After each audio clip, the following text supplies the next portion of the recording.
अगर आप इस 13 साल के बच्चे के बारे में जानते हो जिसने न्यूज़पेपर बेचकर छोटे मोटे काम करके उन पैसों को इकट्ठा करके उन पैसों को शेयर मार्केट में लगाकर आज वही लड़का दुनिया के सबसे अमीर लोगों में से एक है।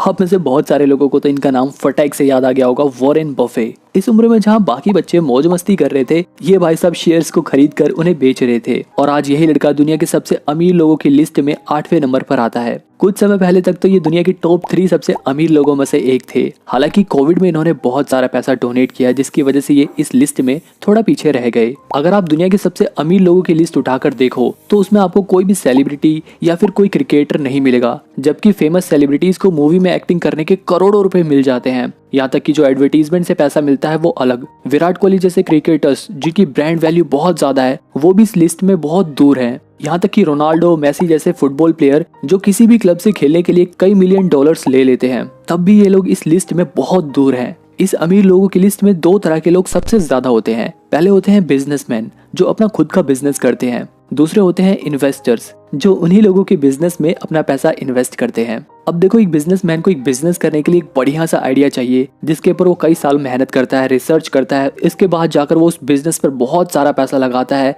और अगर उसका आइडिया सक्सेसफुल रहता है तब जाकर उसके कई सालों की मेहनत के बाद उसका वो बिजनेस उसे प्रॉफिट देना स्टार्ट करता है। वहीं अगर इन्वेस्टर को देखा जाए तो उसे इतना सब कुछ करने की कोई जरूरत नहीं रहती। तो उसे बस शेयर मार्केट में लिस्टेड किसी भी कंपनी को उठाना है और उसके ऊपर रिसर्च करनी है तो वो उसमें अपने पैसे लगा सकता है। अब क्योंकि इन्वेस्टर ने अपना पैसा उस कंपनी में इन्वेस्ट किया है तो उसे भी उस कंपनी के प्रॉफिट में से हिस्सा मिलता है। और एक इन्वेस्टर के लिए सबसे अच्छी बात ये होती है कि उसे एक बिजनेसमैन की तरह पैसा कमाने के लिए बहुत सारा पैसा नहीं चाहिए। वो थोड़े से पैसे से भी अपनी इन्वेस्टमेंट चालू कर सकता है। हालांकि अगर किसी बिजनेसमैन का बिजनेस चल जाता है तो वो उस बिजनेस से बहुत ज्यादा प्रॉफिट कमा सकता है, लेकिन इन्वेस्टर को उसकी इन्वेस्टमेंट के हिसाब से उस कंपनी के प्रॉफिट में से हिस्सा मिलता है। इसीलिए इन्वेस्टर्स का प्रॉफिट लिमिटेड होता है, लेकिन उसे बिजनेसमैन की तरह ज्यादा मेहनत नहीं करनी पड़ती, ज्यादा रिस्क नहीं लेना पड़ता, ज्यादा पैसे नहीं लगाने पड़ते। कुछ इन्वेस्टर्स तो ऐसे हैं जिन्होंने सिर्फ कुछ हजार रुपयों से ही करोड़ों रुपए कमा लिए हैं। अब आपको ऐसा ही एक रियल एग्जाम्पल दिखाता हूँ। मैं बात कर रहा हूँ सर राकेश झुनझुनवाला की। एक बार जल्दी से इनकी कहानी भी जान लेते हैं। 1985 में राकेश झुनझुनवाला अपने पिता के पास गए और उन्होंने अपने पिता से शेयर मार्केट में इन्वेस्ट करने के लिए कुछ पैसे मांगे। उनके फादर ने उस समय अपने बेटे को 5,000 रुपए दिए। हालांकि 5,000 रुपए भी उस समय बहुत बड़ी बात थी। इन्होंने इन पैसों से टाटा की घड़ी बनाने वाली कंपनी टाइटन के शेयर्स खरीद लिए। कुछ सालों बाद जब इन शेयर्स की वैल्यू बढ़ी तो इनको बहुत ज्यादा फायदा हुआ। इसके बाद तो इन्होंने कभी भी पीछे मुड़कर देखा ही नहीं और उन्होंने इसी शेयर मार्केट के जरिए 5,000 रुपए से आज के टाइम पर 5.8 बिलियन डॉलर्स बना लिए। अभी जल्दी ही जब राकेश झुनझुनवाला सर मरे तब वो इस दुनिया के 438वें सबसे अमीर इंसान थे। सिर्फ राकेश झुनझुनवाला सर ही नहीं बल्कि ऐसे बहुत सारे इंडियंस हैं जिन्होंने शेयर मार्केट के जरिए बहुत ज्यादा पैसे कमाए। लेकिन फिर भी आपको एक इंटरेस्टिंग बात बताऊं, अमेरिका में जहां 56% लोग शेयर मार्केट में इन्वेस्ट करते हैं वही इंडिया में सिर्फ 10% लोग ही शेयर मार्केट में इन्वेस्ट करते हैं। अब देखो, इन नंबर्स के कम होने के बहुत सारे रीजन हैं जिनके बारे में हम आगे वीडियो में बात करेंगे। इससे पहले मैं आपको बता देता हूँ कि ये वीडियो 4 बेसिक से लेकर काफी जरूरी शेयर मार्केट के पॉइंट्स को कवर करेंगे। पहला पॉइंट है कि आखिर शेयर मार्केट में इन्वेस्ट करने से लोग इतना अमीर कैसे होते हैं, इसके पीछे का रीजन क्या है। दूसरे पॉइंट में हम बिल्कुल बेसिक तरीके से जानेंगे कि शेयर मार्केट क्या होता है, शेयर्स क्या होते हैं, शेयर मार्केट में इस्तेमाल होने वाली सभी बेसिक टर्म्स के बारे में जानेंगे। तीसरे पॉइंट में हम ये जानेंगे कि पैसे बैंक में रखें या उनकी एफडी कराएं या फिर किसी प्रॉपर्टी में इन्वेस्ट कर दे या फिर उन्हें शेयर मार्केट में इन्वेस्ट करें, कहां पर अपना पैसा लगाना सही रहेगा। इसके बाद फोर्थ पॉइंट सबसे इंपॉर्टेंट रहने वाला है, क्योंकि इसके बारे में अगर किसी को नहीं मालूम तो आपको शेयर मार्केट की कितनी भी नॉलेज हो सब बेकार है। पॉइंट नंबर 1, आखिर वॉरेन बफे से लेकर इंडिया के राकेश झुनझुनवाला शेयर मार्केट से इतने अमीर कैसे बने, इसके पीछे का रीजन क्या है। इसके पीछे का कारण है टैक्स सेविंग।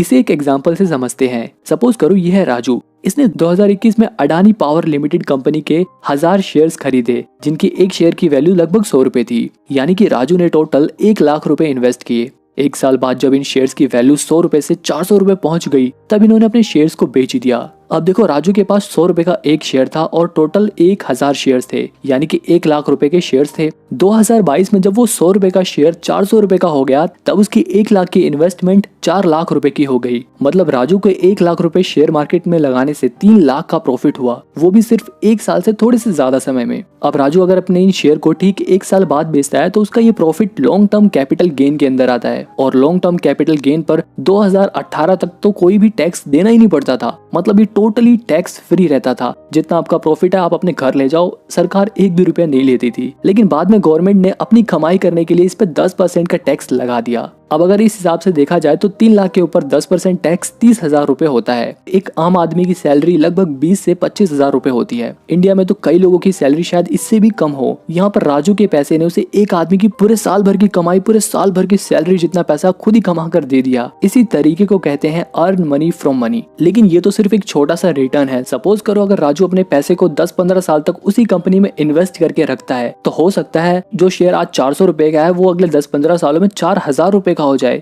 जो अभी प्रॉफिट उसको लाखों का हो रखा है वो कई करोड़ों में बदल सकता है। बस शेयर्स को खरीदते वक्त ये ध्यान रखना है कि उन शेयर्स को लंबे समय के लिए इन्वेस्ट करो। हाँ, अगर बीच में बहुत ज्यादा रिटर्न मिल जाता है और अगर आपको जरूरत है तो उन शेयर्स को बेचकर प्रॉफिट बनाया जा सकता है।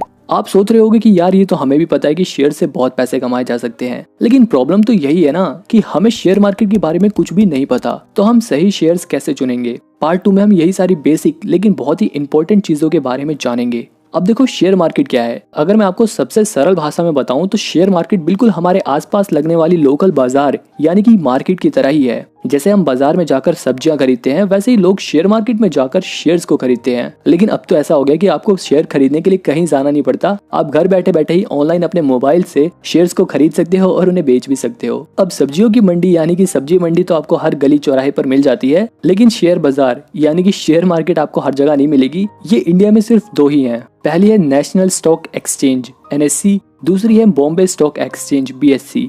अब जानते हैं कि आखिर शेयर्स का मतलब क्या होता है। शेयर्स का मतलब होता है हिस्सेदारी। अगर आप किसी कंपनी में एक शेयर खरीद लेते हो तो इसका मतलब ये है कि जितना आपके पास उस कंपनी के शेयर हैं उतना ही आप उस कंपनी का मालिकाना हक रखते हो। इसे भी एक आसान से एग्जाम्पल से समझते हैं। मान लो मैंने एक कैटगुड लिमिटेड नाम की कंपनी खोली जिसके पास कुल 1,000 रुपए की शेयर कैपिटल है। कंपनी अपनी सारी पूंजी का इस्तेमाल कंपनी के काम करने के लिए करती है। कंपनी अपनी इसी पूंजी को यानी कि अपनी इसी शेयर कैपिटल को अगर 100 बराबर हिस्सों में बांटती है तो इस तरह कंपनी के एक शेयर की वैल्यू निकालने के लिए हम उसे जितने हिस्सों में बांटना चाहते हैं उससे डिवाइड करेंगे तो एक शेयर की कीमत हमें पता चल जाएगी। जैसे यहाँ पर अगर हम 1,000 रुपए को 100 से डिवाइड करें तो 10 रुपए शेयर की वैल्यू निकल जाएगी। इसी तरीके से हम किसी भी कंपनी के शेयर की वैल्यू निकाल सकते हैं, किसी भी कंपनी के नंबर ऑफ शेयर्स निकाल सकते हैं। अब अगर मैं फ्यूचर में अपनी कंपनी को बढ़ाना चाहता हूँ, अपने बिजनेस को और बड़ा करना चाहता हूँ तो इसके लिए मेरे को और पैसा चाहिए। तो अब मेरे को और पैसे चाहिए तो इसके लिए मैं शेयर मार्केट पे अपनी कंपनी लिस्ट कराऊंगा, जिसके बाद मैं आम जनता से यानी कि पब्लिक से भी पैसे ले सकता हूँ। अब यहाँ पे अगर मैं कहता हूँ कि जिसको भी मेरी कंपनी में इन्वेस्ट करना है वो मुझे एक शेयर का 10 रुपए दे और मेरी कंपनी के शेयर्स का हिस्सेदार बन जाए। मेरा एक राम नाम का फ्रेंड इसी कंपनी का एक शेयर खरीद लेता है, वही मेरा दूसरा फ्रेंड श्याम इस कंपनी के 5 शेयर खरीद लेता है। अब यहाँ पर हम नंबर ऑफ शेयर्स को देखकर ये पता लगा सकते हैं कि राम यहाँ पर मेरी कंपनी के 1% का मालिक है, वहीं श्याम मेरी इस कंपनी के 5% का मालिक है। अब क्योंकि इन दोनों ने अपना पैसा मेरे बिजनेस को चलाने के लिए दिया है तो इसलिए मेरे बिजनेस का प्रॉफिट और लॉस इनके शेयर्स के हिसाब से इनके बीच में बटेगा। अब देखो शेयर मार्केट में इन्वेस्ट करने के 2 तरीके होते हैं। पहला तो ये होता है कि आप डायरेक्ट किसी भी अपनी मनचाही कंपनी के शेयर को पिक करो, उस पर रिसर्च करो और उसके बाद उस कंपनी के ऊपर पैसा लगा दो। दूसरा तरीका होता है इनडायरेक्ट। ये तरीका उन लोगों के लिए सबसे बेस्ट है जिनके पास शेयर पर रिसर्च करने का टाइम नहीं होता। अब ऐसे लोग अपना पैसा म्यूचुअल फंड्स में लगाते हैं जिसके अंदर एक्सपर्ट्स उन पैसों को अलग अलग शेयर्स में इन्वेस्ट करते हैं ताकि आपको बेहतर रिटर्न मिल सके। अब बात करते हैं पॉइंट नंबर 3 की। ये तो बात बिल्कुल सच है कि पैसा बहुत मेहनत से कमाया जाता है, इसलिए 1 रुपए भी सोच समझ कर इन्वेस्ट करना चाहिए। अब आज के टाइम पे अपने पैसे सेव करने के लिए बहुत सारे ऑप्शंस अवेलेबल हैं। या तो आप प्रॉपर्टी में इन्वेस्ट कर सकते हो, शेयर्स खरीद सकते हो, बहुत सारी चीजें हैं। लेकिन कहाँ पर पैसा लगाना सबसे ज्यादा फायदेमंद है, इसे भी अच्छे से समझने के लिए हम एक और एग्जाम्पल लेते हैं। सपोज करो ये है राम, श्याम, राजू, बाबूराव और तोतला सेठ। अब सपोज करो इन सभी के पास 1-1 लाख रुपए हैं। राम अपने 1 लाख रुपए को बैंक में जमा करा देता है, श्याम अपने 1 लाख रुपए की FD करा देता है, राजू अपने 1 लाख रुपए के शेयर्स खरीद लेता है, वहीं बाबूराव अपने 1 लाख रुपए की गोल्ड ज्वेलरी खरीद लेता है और तोतला सेठ भी अपने 1 लाख रुपए की प्रॉपर्टी खरीद के उसमें इन्वेस्ट कर देते हैं। अब देखा जाए तो राजू के पैसे बैंक में सिर्फ 4% इंटरेस्ट रेट के हिसाब से बढ़ेंगे, यानी कि उसे सिर्फ 4,000 रुपए इंटरेस्ट के तौर पर मिलेंगे। वहीं श्याम ने जो 1 लाख रुपए की FD कराई थी उस पर 8 से 10% का इंटरेस्ट मिलेगा, यानी कि 5-6 साल बाद लगभग उसे 61,000 रुपए इंटरेस्ट के तौर पर श्याम को मिलेंगे। मतलब 5-6 साल बाद उसके 1 लाख रुपए 1,61,000 रुपए हो जाएंगे। राजू के केस में जैसा मैंने आपको ऊपर वाले एग्जांपल में बताया था कि राजू ने 1 लाख रुपए शेयर मार्केट में लगा दिए और उसने कैसे एक ही साल में 300% से भी ज्यादा का रिटर्न कमाया। अब राजू ने क्योंकि अपने 1 लाख रुपए शेयर मार्केट में लगाए हैं और जैसा कि मैंने आपको ऊपर वाले एग्जांपल में बताया था कि कैसे शेयर मार्केट में पैसा लगाने से एक साल में 300% से भी ज्यादा का रिटर्न मिला था। अब चलो मान लेते हैं कि हर साल 300% का रिटर्न मिलना बहुत मुश्किल है। ऐसा मान के चलते हैं कि पहले साल में कोई रिटर्न ही ना मिले, दूसरे साल में भी रिटर्न ना मिले, लेकिन अगर कंपनी अच्छी है तो 2-3 साल में कोई भी कंपनी अच्छा खासा रिटर्न दे सकती है। फिर भी हम ऐसा मान के चलते हैं कि एक साल में 300% का रिटर्न नहीं बल्कि 5 साल तक पैसा लगाने के बाद उसे 300% का रिटर्न मिला,